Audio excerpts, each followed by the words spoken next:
ఈరోజు తెలంగాణ రాష్ట్రంలో మరి ఏదైతే బంజారా వాళ్ళు 60-70 లక్షలకు పైచిలుకు ఉన్నారో ఈరోజు దేశవ్యాప్తంగా 13 కోట్లకు పైచిలుకు ఉన్నటువంటి బంజారా కుటుంబ సభ్యులు మరి ఏదైతే ఆరాధ్య దైవం సేవాలాల్ మహారాజ్ గారిని ఏ విధంగా కొలుచుకుంటామో అదే విధంగా ఆసియా ఖండంలోనే అతిపెద్ద ధనికుల్లో ఒకరైనటువంటి లక్కీషా బంజారా మరి ఈరోజు 444వ జయంతి సందర్భంగా ఈరోజు బంజారా సేవా సంఘ్ నిజాంపేట మున్సిపల్ కార్పొరేషన్ ఆధ్వర్యంలో ఈరోజు స్థానిక కార్పొరేటర్ వాంక్రోడ్ బాలాజీ నాయక్ గారి ఆఫీస్లో మరింత ఘనంగా లక్కీషా బంజారా గారి జయంతి జరుపుకున్నందుకు మాకు చాలా ఆనందంగా ఉన్నది.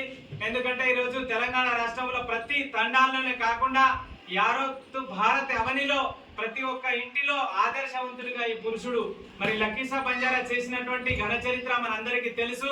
ఈ రోజు ఆసియా ఖండంలోనే కాదు ఈ అఖండ భారతదేశంలో మరిచిపోయినటువంటి వ్యక్తి లక్కీషా బంజారా. ఈ రోజు ఒక ట్రేడర్గా ఎంతో కట్టడాలకు ఆదర్శమైనటువంటి ఈ రోజు లక్కీషా బంజారా గారు మరి మనం ఇక్కడ చూసుకున్నట్టయితే ఈ రోజు మనకు రాయసన తండాలో మరి అక్కడ ఢిల్లీ సామ్రాజ్యాన్ని నడిపించినటువంటి మహనీయుడు లక్కీషా బంజారా. మరి లక్కీషా బంజారా గారి భూమిలోనే పార్లమెంటు భవన్ అలాగే రాష్ట్రపతి భవన్ పాకిస్తాన్ లో కూడా లాహోర్ ఫట్ ను ఆ భవనాన్ని కూడా నిర్మించినటువంటి ఘనత ఈ రోజు లక్కీషా బంజారా గారిది.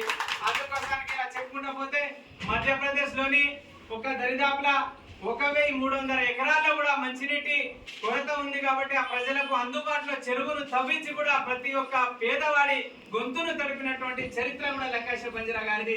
మరి 16వ శతాబ్దంలోనే 1000 ఎకరాలకు పైచిలుకు భూములను కల్పించి ఎంతో మందిని ఉపాధి కల్పించినటువంటి లక్కీషా బంజారా ఈ రోజు ఢిల్లీలో తన భూమిలోనే రాయసేన, మంచి, నేరేళ్ల, బారకాంబ ఇటువంటి పెద్ద పెద్ద కట్టడాలకు కూడా మరి ఆదర్శమై ఒక ఇంటర్నేషనల్ ట్రేడర్ గా 2 లక్షలకు పైచిలుకు 2,06,000 పైచిలుకు ఎడ్లు, గుర్రాలు ఇటువంటి ఎన్నో సాహసాలు చేసినటువంటి మహనీయుడు మరి మన లక్కీషా బంజారా.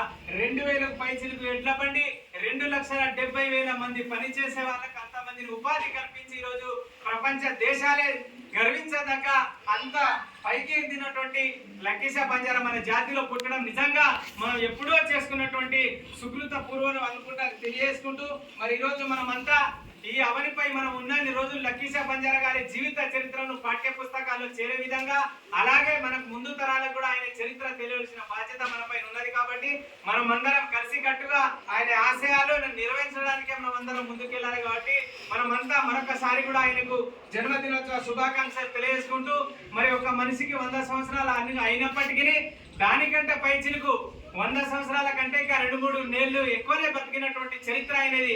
అందుకోసానికి ఒక ఆదిమానవుడు కలియుగంలో పుట్టినటువంటి మనకు దేవునిగా భావించేటువంటి స్థాయికి ఎదిగినటువంటి లక్కీషా బంజారా గారికి నిజంగా ఈ జయంతి చేయడం మనందరికీ అదృష్టంగా భావిస్తూ మరొకసారి కూడా జై హో లక్కీషా బంజారా, జై హో లక్కీషా బంజారా, జై సేవాలాల్.